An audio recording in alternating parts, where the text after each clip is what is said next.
Sa Tarlac ipinanganak si Ginang Aquino at sa panahong ito ng kanyang buhay, karamay niya ang mga Tarlakenyo, pati mga puno at mga sasakyan ay sinabitan ng dilaw na laso. Hindi raw malimutan ng mga taga rito ang katatagang ipinakita ng dating Pangulo sa pakikipaglaban para sa demokrasya.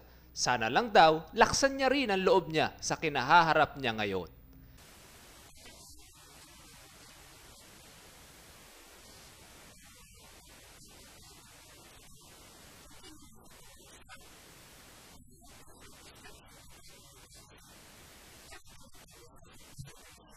Berhilyo Bunag para sa Hataw Balita ng UNTV News Worldwide. Berhilyo Bunag para sa UNTV News Worldwide at ito ang balita.